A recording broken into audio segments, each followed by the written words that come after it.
resources, or B, really understand what to do once they occupy an area. So it's terribly traumatic for people. And mind you, when they do leave these places, when they are evacuated, they don't have anywhere to go. They may go to a quote unquote slightly safer place, but they don't know, they don't have a home to go to. There's no displacement camp for them. So it's just sort of one snowball after another. And it's just really hard to think this is happening in Europe in 2022. What about where were you in Ukraine as all this is going on? So for the kind of first part of the year before the full-scale invasion, I spent most of that in Donbass in the east, which was already at war. And All right, then, let me stop right there, yeah. because we keep hearing you were in Donbass, and what we keep hearing from the other side is that Donbass has been under kind of continuing attack from Ukraine. Is that true? Yes, so not all of it. So there are certain parts of it, Donetsk and another area that have been, they kind of occupied by pro-separatists. And then there are other cities just around that are still under fire, but they remain under Ukrainian occupation. So those sort of two main areas as what Russia is now trying to claim and wanting to essentially fold into Russian territory. And that may end up being a major negotiation point between Kiev and Moscow once they nut out sort of the terms to try to stop this war. So those areas are what they consider to be occupied by not Russians, but by pro-Russian separatists. But essentially, they are supported by Moscow.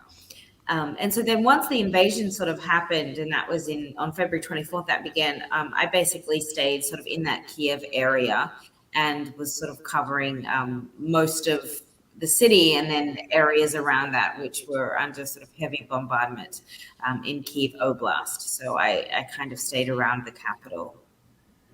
So you were there as the place is getting bombed.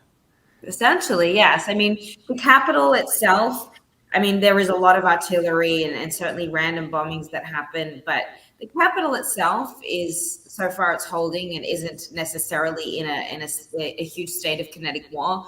But around the city, 20 minutes outside of it, you have a lot of different smaller towns, villages, and cities that are under very, very heavy Russian shelling. And in some areas, Russian forces have occupied those areas. And that's sort of been, I think, a slow buildup of Russian troops that are trying to kind of get into the city. But once again, I don't think had anticipated the sort of resistance that they were going to get from the Ukrainians and how effective a lot of the javelins and the stingers and the sort of the anti-tank missile systems that NATO countries have given Ukraine have really been in knocking out Russian air power. So it's certainly a tumultuous kind of situation there. What I read today is that, according from the Russian side, that they have just eliminated the Ukrainian air and sea forces, that they don't exist anymore. I don't know if it's true or not.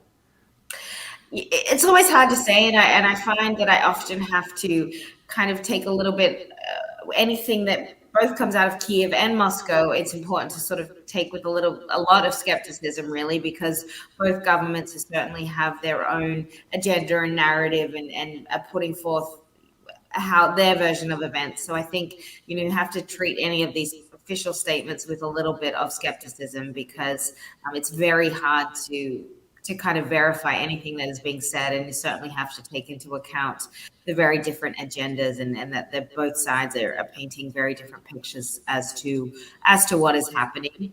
And for me, it's certainly very clear that Russia isn't advancing anywhere near the degree to which they thought they would, but it is also very clear to me that has evolved into a tactic of really decimating areas and absolutely shelling very indiscriminately, and oftentimes it's civilians who are targeted in those attacks. So I think we're probably going to see a lot more attacks on civilians just because I think Russia is grasping at straws in trying to bring Ukraine to its knees. Do you think the Ukrainian army will defeat the Russian army? I know that that's sort of the popular narrative, and I think that every Ukrainian you meet is so willing to fight or play some sort of role in this war.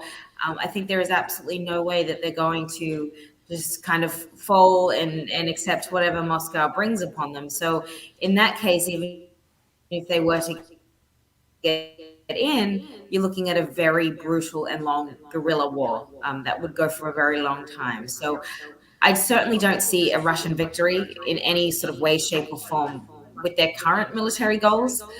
But I'm also hesitant to kind of paint in big, glorious terms any kind of huge scale Ukrainian victory either, because I think we're only really hearing about the wins. And I think that Russia still has a very formidable presence, and they certainly have a lot of air power. So I think it's a little premature to sort of say that Ukraine is necessarily going to win or win anytime soon. As I see it from my end, I don't know why there's not a ceasefire for peace. I again, I'm totally opposed to Russia's invasion, just as I am totally opposed to America's invasions of all the countries that they've invaded. And I've also launched Occupy Peace, so I put my money and my heart where my mouth is.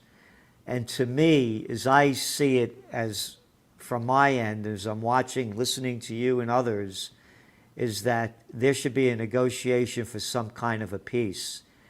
I tell the story, there's a famous chart